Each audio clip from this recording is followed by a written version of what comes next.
This is a podcast by WellHouse Church, where personal spiritual growth is fueled through a variety of practices rather than a single prescriptive time of devotion, where we discuss different spiritual practices that help us be more present with God, others, and ourselves. What's going on, practitioners? What's up, everybody? How we doing? We doing okay. We sore. We tired today.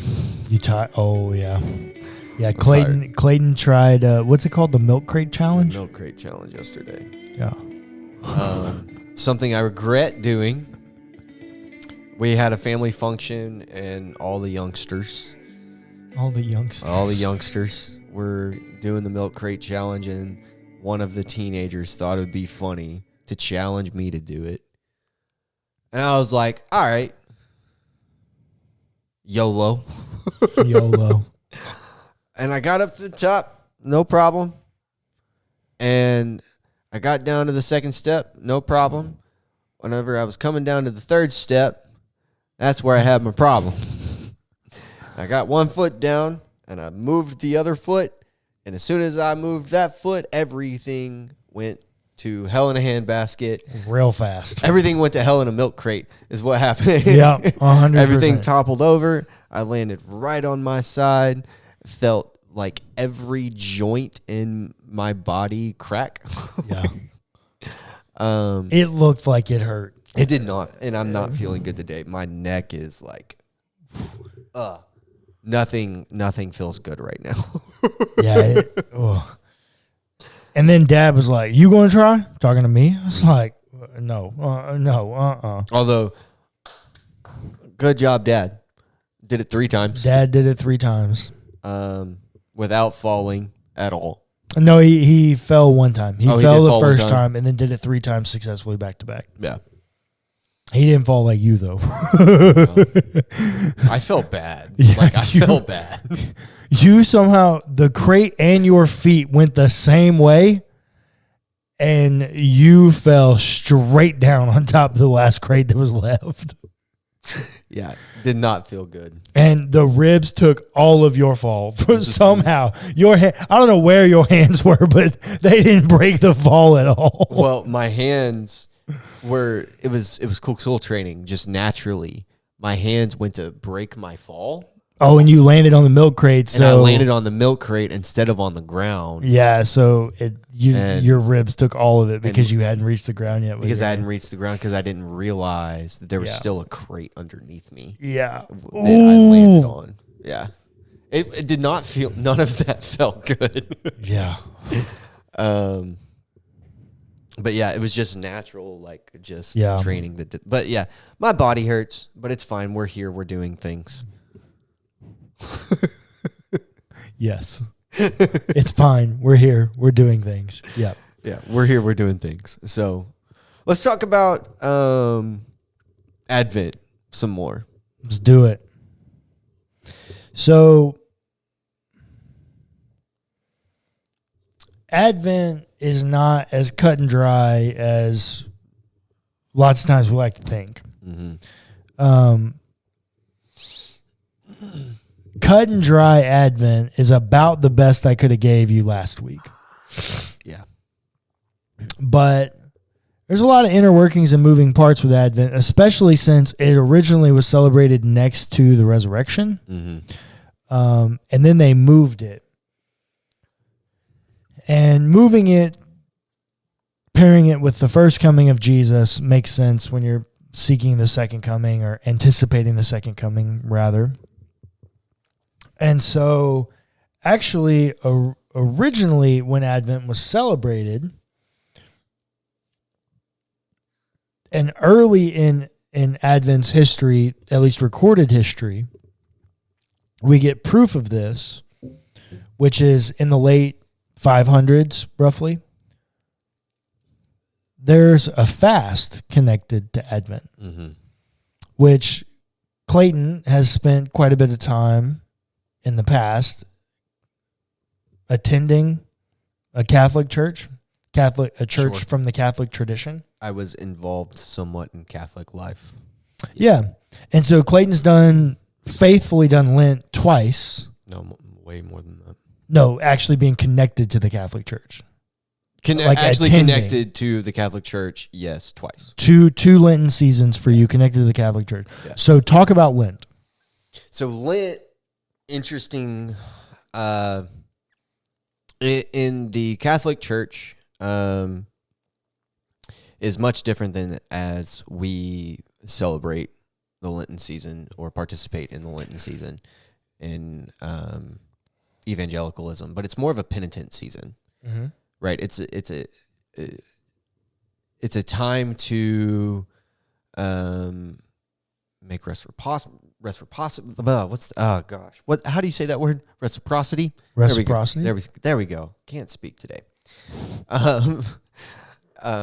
So to earn a little bit more grace. Because remember, in Catholic theology, grace is a little bit more monetary in that way. Grace must be merited. Yeah. And it kind of takes on this role of, in the Lenten season, you earn more grace in that way. In doing all the normal things that you would do, but also in your fast and in the things that you would add to your daily life. In my understanding, Advent is not much different. Am I correct? No. And it's original. Yeah, what we it was don't meant to be. Well, I don't know that anyone's looking at it in a penitent form, in that way, like they do with Lent. Well, in the Catholic Church, it was. No, dude, everything was Catholic back then. No. Like, even whenever I would spend the Advent season in the Catholic Church, they talked about it as a time of penance. Penance. In a time of penance. Thank you. Interesting. I wonder if that's unique to the little Catholic tradition you were in. Maybe. Because every other tradition now looks at it as celebratory. Mm-hmm. No, they didn't talk about it that way. Yeah, I'm wondering if that's unique to the smaller tradition. It might be specific to Society of St. Pius X. Yeah. Because even back in the day, they didn't look at it super penitent in that way. The fast was not in the way it is with Lent. So explain the Lenten fast for everybody. So the Lenten fast is a means of, quote, suffering with Christ.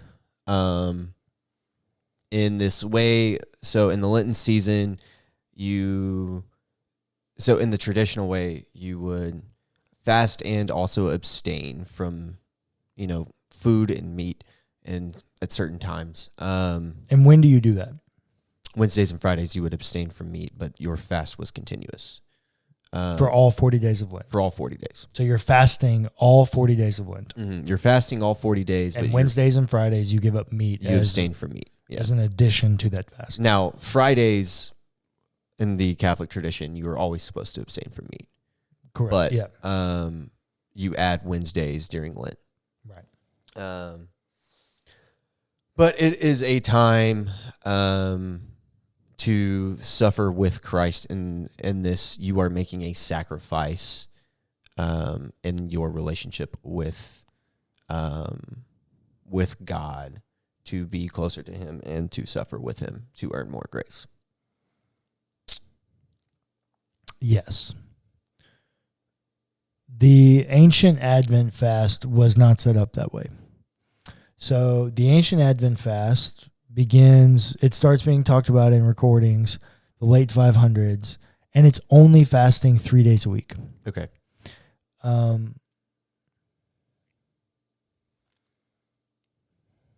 got to be honest, I don't know that there's anything significant about 3. But in the it actually originates out of a connection to Saint Martin. Mm-hmm. And so there was a small vein of it that was really connected to that. And then there's a council in 581 that kind of mandates that Lent is going to be something that we do, and we're going to, Advent's going to be something we do, and we're going to fast 3 days a week. The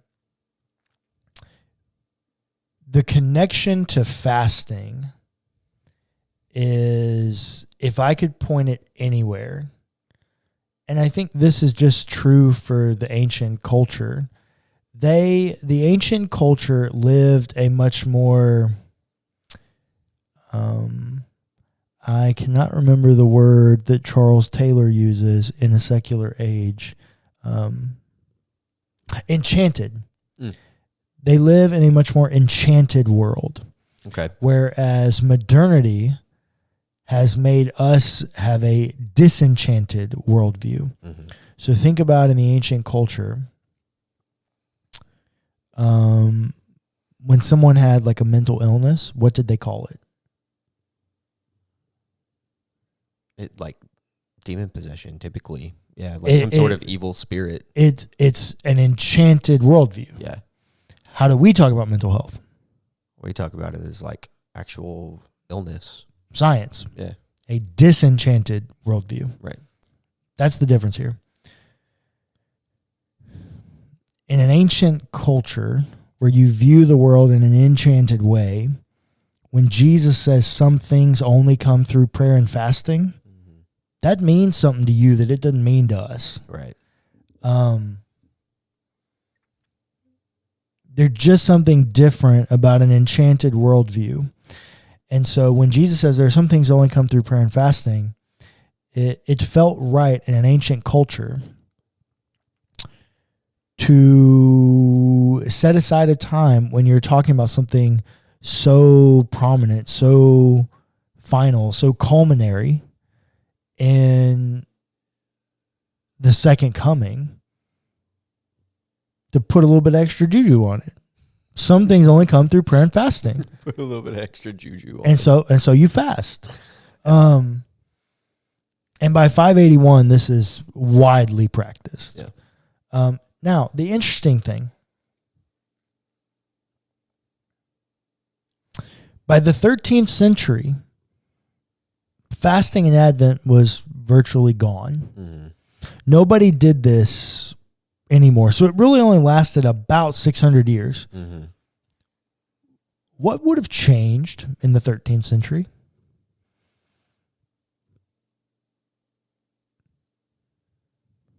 Start of the Renaissance? No, that's not until 1400. I don't know. What happened? What happened from 600 to 1200 in the ancient world that would have been like massive issue for the church? Crusades? That started in there. So that's 1100. So yeah, that started in there. That's a good answer to my second question. It's not the answer I'm looking for my first one. And what is the answer? The answer I'm looking for my first one is the Great Schism. Okay. So the Great Schism happens in 1054, where the Greek East, which now becomes the Orthodox Church, splits off from the Latin West, which is the Roman Catholic Church. That changes a lot of things. Right. And I don't want to say, this in a super pejorative way, but at least in the way that I read church history, it seems like a lot of the pious and piety elements were actually more connected to the Greek tradition rather than the Latin tradition. Walk that out for me. So even in the early church fathers, the patristic writers, the piety and ethical things are really and the spiritual formation elements really happening in the allegorical Eastern traditions. Okay. In the ways that they're thinking about allegory and spiritual formation and metaphors and devout living and divine ascent All of these things about their natural disposition towards their relationship with God is very much more pious and relationship driven, whereas the Latin West, it feels much more, well, it feels much more modern. I mean, why do you think Augustine is loved and Clement of Alexandria and Origen of Alexandria are kind of left out and actually kind of shunned because of their allegory? Like the piety elements really feels like at the Great Schism, the piety is lost in the Latin Church in a way that becomes marked by the Reformation. Okay. Nothing like that happens in the Greek Church. Fair enough. So that's what I mean by that. I'm not saying that there's no piety in Catholicism. Right. But I think the kind of main voices in that pious element are no longer in the Latin Church by the 13th century. Okay.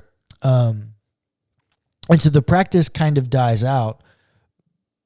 But by then, all the other elements of the liturgy of Advent have been said. So like Advent candles and like all of the liturgical elements of Advent are kind of set, even though this kind of pious element has been lost. Sure. Now, which is why elements of those things also exist in the Orthodox Church as well. Correct. Still to this day. Correct. So my question here that I would like to pose is, should we fast for Advent? Interesting question. I would say it would depend on your motivation of why you would want to fast, as it does in all situations. You know, I think that there is something to some things only come through prayer and fasting. There is something to that statement. Jesus wouldn't have just said that flippantly. Right. You know? And I don't think that there's ever a wrong time to fast. As long as it's done with, you know, the right intentions and the right heart. So if you want to, sure. I feel like that's the only way that I really can answer that question. Yeah, I feel that. So I just realized I want to clarify something. What I didn't mean is that the Greek church continued to fast and the Latin church didn't. Neither one of them continued to practice this. But what I am saying is I do think the pietal elements of the main voices of that tradition left with the Greeks. Right. So, clarify that. Nobody really fasts for Advent now. Nobody fasts for Advent now, by and large. Right.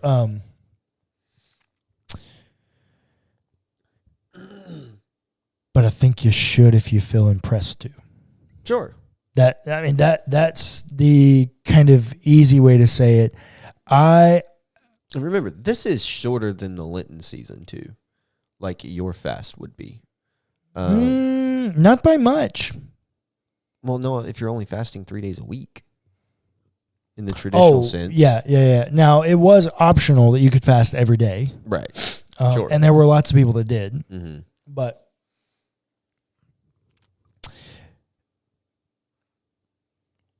I think just like...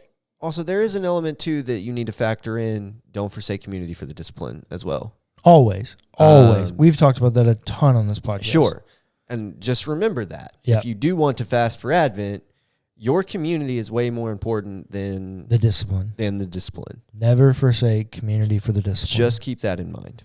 Yep, 100%. 100%. There's no dogmatism here. Which, was I talking to you the other day when you were like, I never knew what dogmatism meant? No, that was Jared. No, it wasn't Jared. I had this conversation with somebody. You may have had this conversation with Jared. I had this conversation with I think I know who I had it with. If I it had was, this conversation with somebody the other day too. if it wasn't with you, I know who it was with. Okay. I actually did have that conversation with somebody too. Or something similar. I think, just like in anything, there are moments where in life, seasons in life, where, for lack of a better term, and because it's funny and I used it earlier, we need to put a little extra juju on some stuff. Sure. Not in like a magical kind of sprinkle Jesus dust on it kind of way, but I just think there are seasons of life where we need to show God our commitment to receiving a new revelation from him. Yeah. If one of those seasons for you happens to be around Advent, 100% do that. Fast your 3 days alongside the ancient tradition, beginning the first Sunday after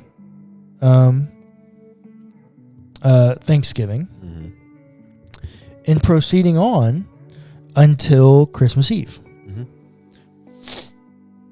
100%, and you will be spiritually enriched by that practice. Sure. There's not a doubt in my mind that God will meet you through that obedience and consistency. But I also don't think that fasting is the greatest way to devote yourself in the Advent season in modern cultures. I think I see where you're going, but I want to see you walk this out. You will next week.